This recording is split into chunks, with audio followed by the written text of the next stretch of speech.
नमस्कार साथियों, मैं हूं आपके साथ आकांक्षा पेवाल और आप देख रहे हैं भाई न्यूज का 15 फरवरी बुधवार शाम का बुलेटिन। खबरों की ओर रुख करने से पहले आइए देखते हैं आज की प्रमुख हेडलाइंस। उद्यानिकी की कार्यशाला में संयुक्त संचालक और किसान में जमकर बहस। मुंबई में पत्नी की हत्या कर भागा आरोपी नागदा में ट्रेन से हुआ गिरफ्तार। कोठी रोड पर ऑटो और कार की भिड़ंत में ऑटो चालक को सिर में 14 टाके। बड़नगर की गिर गाय ने 16 लीटर दूध देकर जीती स्पर्धा। मंगलनाथ मंदिर में 2 दिन बंद रहेगी भात पूजा। आइए अब जानते हैं खबरों को विस्तार से। इस बुलेटिन के प्रायोजक है आरके डेवलपर्स। शानदार घर खरीदें अब अपने बजट में। उद्यानिकी विभाग की बुधवार को हुई कार्यशाला में संयुक्त संचालक और एक प्रगतिशील किसान के बीच बहस हो गई। बात इतनी बढ़ गई कि प्रगतिशील किसान ने कार्यशाला के औचित्य पर ही सवाल उठा दिए।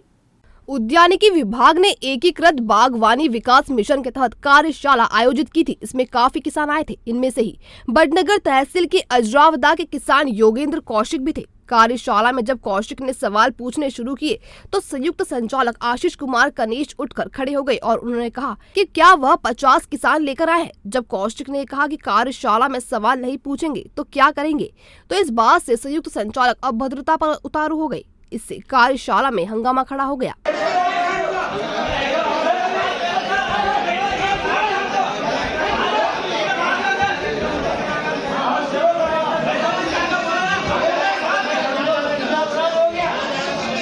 बहस के बाद किसानों ने कार्यशाला का बहिष्कार कर दिया। हालांकि कुछ देर में ही माहौल शांत भी हो गया। इसी दौरान उद्यानिकी विभाग के संयुक्त संचालक कार्यशाला छोड़कर चले गए। संयुक्त संचालक के इस व्यवहार से किसान काफी आक्रोशित हो गए। पूरे मामले को संभालते हुए उद्यानिकी विभाग के डिप्टी डायरेक्टर पीएस कनेल ने किसानों को शांत किया और फिर कार्यशाला दोबारा शुरू हुई। इस संबंध में वरिष्ठ किसान योगेंद्र कौशिक ने कहा, जो मैं 50 किसान लेके क्यों आता और 50 किसान का आज क्या उपयोगिता थी इस कार्यक्रम में, मैं तो ये आपसे जानना चाहता हूँ। और इस प्रकार का जब करने लगे तो सारे यहाँ हाल में बैठे किसानों को एक ऑकवर्ड लगा कि एक बुजुर्ग और राष्ट्रपति पुरस्कार प्राप्त कृषक से एक संयुक्त संचालक उद्यान की इस प्रकार बात करता है। तो ये सारे लोग इकट्ठे हो गए और इस कार्यक्रम का बहिष्कार करने लगे। तो सब अधिकारियों ने, दूसरों ने और मैंने भी निवेदन किया कि भाई ठीक है, इनने गलती की और वो वहाँ से मंच से भाग गए।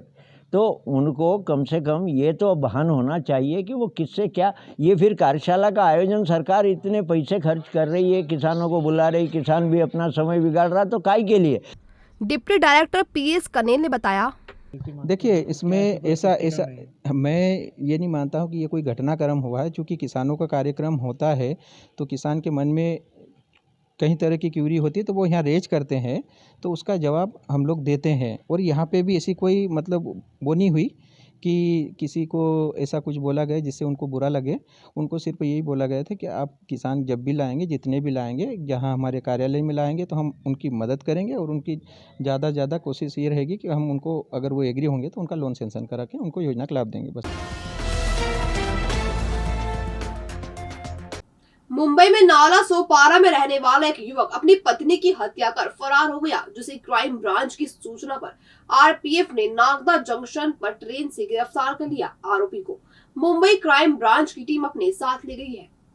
जानकारी के मुताबिक 28 वर्षीय हार्दिक पिता राजेश शाह मुंबई के नाला सोपारा में किराए से रहता है। 7 माह पहले उसने नर्स से लव मैरिज की थी। हार्दिक बेरोजगार था, जिससे दोनों के बीच आए दिन झगड़ा होता था। इसी के चलते 11 फरवरी को हार्दिक ने गला घोटकर पत्नी को मौत के घाट उतार दिया। इसके बाद वह एक दिन लाश के साथ कमरे में रहा और फरार होने की योजना बनाता रहा। अगले दिन 13 फरवरी को घर पर ताला लगाकर पश्चिम एक्सप्रेस में बैठ गया। इधर घर से बदबू आई तो मकान मालिक ने देखा, लेकिन गेट पर ताला लगा था। इसके बाद उन्होंने पुलिस को सूचना दी। पुलिस ने दरवाजा तोड़कर देखा तो हार्दिक की पत्नी मृत पड़ी थी। इस पर मुंबई क्राइम ब्रांच ने हार्दिक की फोटो सभी रेलवे थानों पर भेजी है। इस बीच सूचना मिलने पर क्राइम ब्रांच ने नागदा आरपीएफ को सूचना दी कि आरोपी गाड़ी नंबर 12925 पश्चिम एक्सप्रेस में है। जिसके बाद आरपीएफ ने ट्रेन की तलाशी ली तो आरोपी इंजन के पास वाले डिब्बे में कोने में छिपकर बैठा मिला। उसे गिरफ्तार कर मुंबई क्राइम ब्रांच को सूचना दी गई, जिसके बाद टीम मंगलवार को उसे अपने साथ मुंबई ले गई। कोठी रोड पर बुधवार को हुई कार और ऑटो की भिड़ंत में ऑटो चालक को सिर में गंभीर चोट आई है, जिसके चलते उसे 14 टाँके लगाने पड़े। फिलहाल सिविल हॉस्पिटल में उसका इलाज चल रहा है। दरअसल कोठी रोड स्थित विक्रम उद्यान चौराहे पर बुधवार दोपहर एमपी वेयर हाउस विभाग में अटैच कार और ऑटो की टक्कर हो गई थी, जिसमें दोनों वाहन क्षतिग्रस्त हुए थे। दुर्घटना में ऑटो चालक मोहम्मद जमील पिता चांद का उम्र 52 साल निवासी नागौरी मोहल्ला घायल हो गया था, जिसे जिला अस्पताल भेजा गया। सिर में गंभीर चोट के चलते उसे 14 टाँके लगाने पड़े। घटना के बाद कार चालक रोहित सोलंकी ने बताया था कि ऑटो चालक सामने से तेज गति से आ रहा था और उसने सीधे कार में ऑटो रिक्शा घुसा दिया, जबकि ऑटो चालक मोहम्मद जमील ने बताया कि वह किराए की ऑटो चलाता है। कार रॉन्ग साइड से आई और उसके चालक ने ओवरटेक करने के चक्कर में उसकी ऑटो क्रमांक MP 13R 2675 को टक्कर मार दी। मेरे सर में, हाथ में, पैर पे है, ये सर में 14 टाँके आए मेरे। मैं कोठी रोड से आ रहा था फ्रीगंज के लिए और वो फ्रीगंज साइड से जा रहा था कोठी के लिए। रॉन्ग वो ओवरटेक में जो है मेरा ऊपर आ गया पूरा। वो ओवरटेक कर रहा था, मैं तो मेरा साइड से जा रहा था ना, वो ऊपर आया मेरे।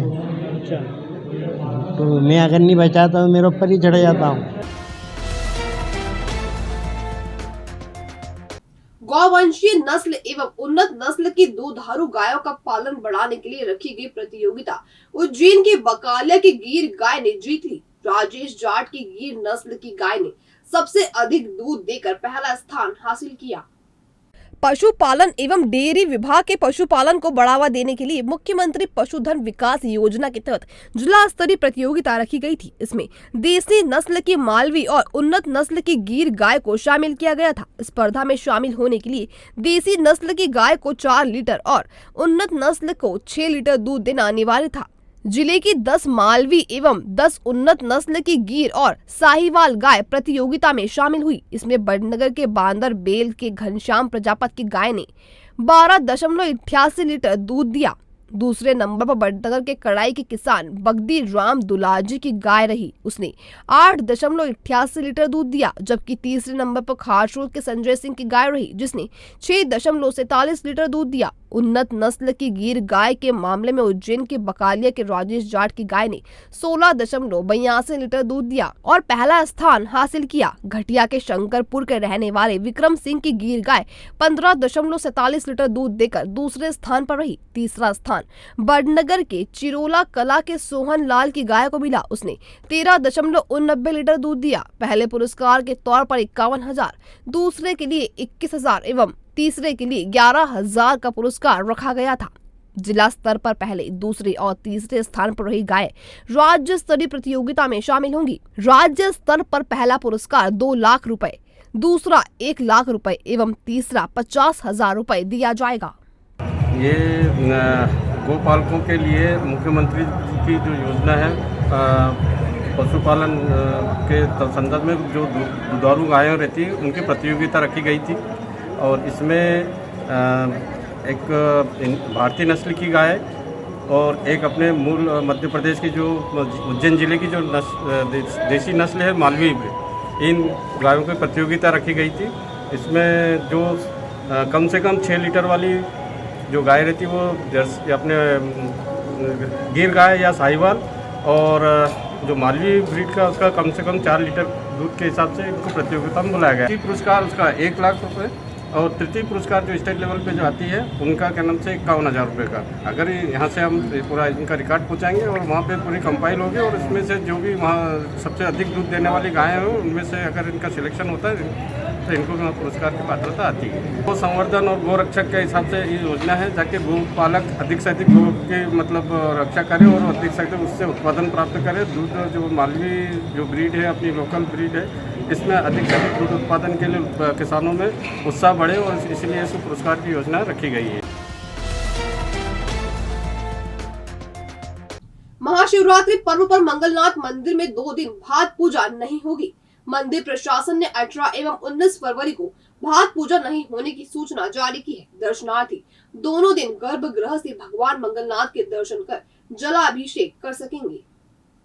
दरअसल मंगलनाथ मंदिर में देश भर के श्रद्धालु बड़ी संख्या में दर्शन और भात पूजा करने आते हैं। साथ ही मंदिर में महाशिवरात्रि पर्व भी मनाया जाता है। इस महापर्व पर अधिक से अधिक भक्त भगवान का जलाभिषेक और दर्शन कर सके, इसलिए 2 दिन भात पूजा बंद रखने का निर्णय लिया गया है। महाशिवरात्रि पर महानिशा काल में रात्रि पर्यंत भगवान का फलों के रस से अभिषेक पूजन किया जाएगा। वहीं 19 फरवरी को सुबह 5 बजे भगवान का सहरा श्रृंगार होगा। महोत्सव के लिए मंदिर में रंगाई पोताई एवं साज सज्जा की तैयारी की जा रही है। महाशिवरात्रि पर्व पर अत्यधिक भीड़ होने के कारण अंदर प्रवेश चालू रहेगा दर्शनार्थियों के लिए, और जो यहाँ मेन पूजन भात पूजन होता है वो पूजन बंद रहेगा 2 दिन के लिए, और आम यात्रियों के लिए अंदर का प्रवेश जो भी फिलहाल में बंद है वो चालू रहेगा। भीड़ बढ़ना है, बाहर से यात्री काफ़ी आएंगे, ऐसे भी श्रद्धालुओं की भीड़ चल रही है यहाँ पर। उनकी सुविधा के लिए कि वो इतना इंतजार करते हैं वर्ष भर के लिए कि वो अपने भगवान के पास जाएं, अपने जल चढ़ाएं, ये प्रवेश चालू रखा गया है और पूजन को बंद रखा गया है। सभी पूजन मंदिर के बाहर बैठकर संकल्प वगैरह कर सकते हैं, लेकिन मंदिर के अंदर के सारे पूजन बंद हैं। शानदार दावत, जानदार मेहमान नवाजी और स्वादिष्ट भोजन तीनों का संगम चाहते हैं तो चले आइए होटल राजसागर रिजॉर्ट, जहां आप पाएंगे rooftop restaurant, party hall, conference hall और बैंकेट हॉल के साथ लग्जरी एसी और नॉन एसी रूम्स। और अगर बजने वाली है घर में शहनाई तो उज्जैन का बेस्ट मैरिज गार्डन है यहाँ विद ट्रेन्ड स्टाफ। रखेंगे हम आपके अपनों का ख्याल, तो बनाएं अपने हर लम्हे को यादगार। राजस्थानी, गुजराती, मराठी हो या पंजाबी, सभी ट्रेडिशन की दिखेगी झलक आपके अपने होटल राजसागर रिजॉर्ट में। हमारा पता इंदौर रोड, उज्जैन। संपर्क करें 9826071290 या फिर 8109009505। तराना तहसील के नाटा खेड़ी में प्राचीन शिव मंदिर मिला है। पुरातत्वविदों ने गांव का दौरा किया और स्थिति देखी। नाटा खेड़ी में मिले प्राचीन शिव मंदिर जीर्ण शीर्ण अवस्था में है। सरपंच राजेश गुर्जर फौज की पहल पर विक्रम विश्वविद्यालय के शोधार्थी शुभम केवलिया, यशवंत सिंह तंवर एवं ध्रुव जैन तराना ने प्रोफेसर डॉक्टर रितीश लोड के नेतृत्व में नाटा खेड़ी का दौरा किया। सर्वेक्षण करने वाले शोधार्थियों ने बताया कि नाटा खेड़ी में प्राचीन शिलाएं, मूर्तियां एवं नंदी हैं। पुरातत्वविद शुभम केवलिया ने बताया शिव मंदिर परमार कालीन यानी 11वीं व 12वीं सदी के दिख रहे हैं। मंदिर पंचरथ शैली का रहा होगा। यहाँ 2 नंदी, 2 जलाधारी चंद्रशिला दिखाई दी है। मौके पर ब्रह्मा विष्णु की प्रतिमाएं भी मिली है। पुरातत्विक अवशेषों को देखकर लगता है कि ये क्षेत्र पुरातत्विक दृष्टिकोण से महत्वपूर्ण क्षेत्र रहा है। फिलहाल मंदिर के आसपास की भूमि को संरक्षित कर मंदिर का जीर्णोद्धार करने की जरूरत है। इस संबंध में शुभम केवलिया से ही जानते हैं मंदिर के बारे में। देखने के बाद ध्यान में आता है कि ये परमार काल के 11वीं या 12वीं शताब्दी के 2 मंदिर कभी यहाँ पे रहे होंगे। वर्तमान में तो मंदिर का अधिष्ठान ही यहाँ पे शेष है। जो प्लान है अधिष्ठान का या मंदिर का वो पूरा हमको यहाँ पे दिखाई दे रहा है। 2 नंदी भी हैं, 2 जलाधारियाँ भी यहाँ पे प्राप्त हुई हैं। इसके साथ ही ब्रह्मा, विष्णु एवं महेश तीनों की मूर्तियाँ यहाँ पर हैं। हमारी ही धरोहर है, हिंदुओं की धरोहर है। यदि स्थानीय ग्रामवासी उस पूरे परिक्षेत्र को साफ करके उसका ध्यान रखें तो एक अच्छा प्रयास ये इस ओर होगा। और यदि शासकीय स्तर पर प्रयास किए जाएं, शासन इसमें अपने प्रयास करे तो संभावना है यदि सारे हिस्से मंदिर के हमें यहाँ पे मिल जाते हैं तो मंदिर का पुनर्निर्माण भी किया जा सकता है। नगर निगम की सीमा में रहने वाले 74,000 संपत्ति का दाता तक बिल ही नहीं पहुंचा है। नतीजन इनकी संपत्तियों से 1 रुपए का टैक्स भी नगर निगम को नहीं मिल पा रहा है। अब ऐसे लोगों तक संपत्ति कर का बिल पहुंचाने की तैयारी नगर निगम प्रशासन कर रहा है। उज्जैन नगर निगम सीमा में 1,28,841 संपत्ति कर दाता है। इनमें से 1,12,104 आवासीय और 929 व्यावसायिक संपत्तियों के मालिक हैं। 15,758 औद्योगिक संपत्तियां हैं, लेकिन इनमें से महज 45,990 करदाता ही संपत्ति कर जमा कर रहे हैं। 73,000 करदाताओं के पास बिल ही नहीं पहुंच रहा है। ऐसे में इनके खिलाफ निगम अब बड़ी कार्रवाई करने की तैयारी कर रहा है। 31 मार्च तक संपत्ति कर जमा नहीं करने वालों को 1 अप्रैल से 2 गुना टैक्स भरना पड़ सकता है। इस संबंध में निगम की राजस्व समिति के प्रभारी योगेश्वरी राठौर ने बताया, हमारे उज्जैन शहर में टोटल 1,28,841 संपत्ति कर दाता है। अभी टोटल 46,000 ही संपत्ति कर दाता हमारे नगर निगम में हमारा संपत्ति कर जमा कर रहे हैं। अभी तक हम करोड़ों में वसूलना बाकी है और इसको हम वसूलेंगे भी। जनता से मैं अनुरोध करती हूँ कि 31 मार्च 2023 के बाद अगर आपका संपत्ति कर बकाया है तो मैं आपसे निवेदन है कि मार्च के पहले ही जमा कर दें, 31 मार्च के पहले जमा कर दें, अन्यथा नहीं तो इसका डबल लगेगा। अगर आप 2,000 जमा करते हैं तो इसका 4,000 लगने वाला है 1 अप्रैल से। हमने पूरी जानकारी निकल के आगे कितने हमारे 73,000 संपत्ति कर दाता है, पर हम साथ में लेकर ये बड़ी कार्रवाई के रूप में कार्य करेंगे और जिसने अगर इसमें करी तो उस पर कार्रवाई भी होगी। मध्य प्रदेश राज्य कर्मचारी संघ के एक सदस्य की नागदा पुलिस ने पिटाई कर दी। संघ के पदाधिकारी बुधवार को पुलिस कंट्रोल रूम पर एएसपी को ज्ञापन देने पहुंचे।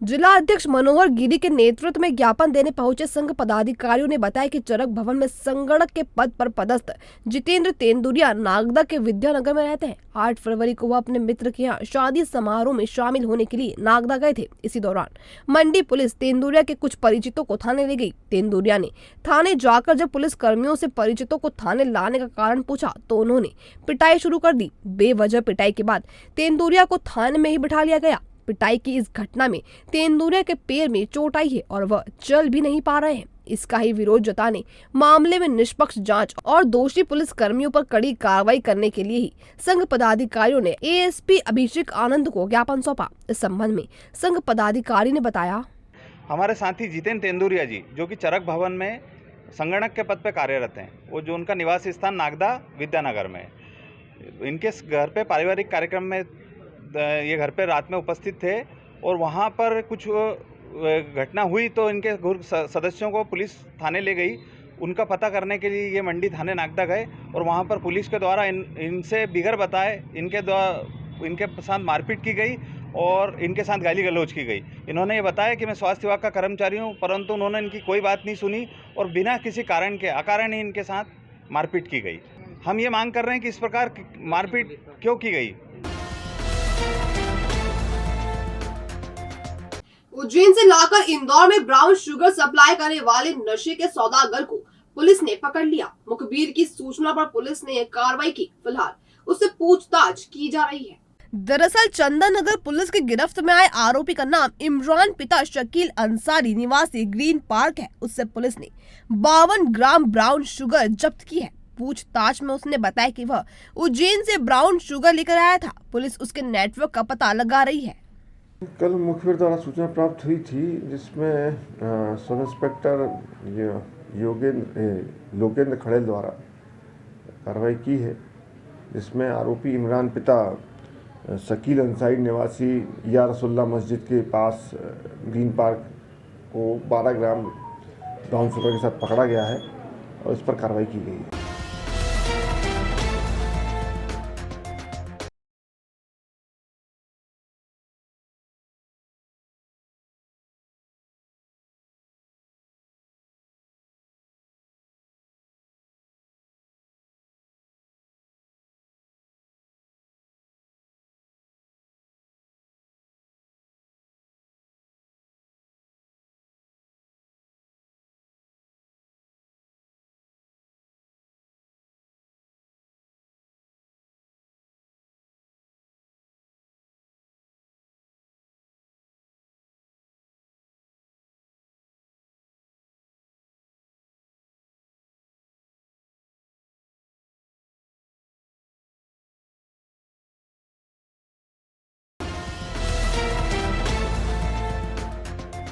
भविष्य की चिंता छोड़ो, पंडित गोविंद गुरु से नाता जोड़ो। ना कोई पैसा ना कोई फीस, बस लीजिए गुरु जी का आशीष। आज ही जाने अपनी हर समस्या का समाधान। संपर्क करें 9827030415 या 9302230415। हमारा पता 8 अलगदाम कॉलोनी, सावे रोड, उज्जैन।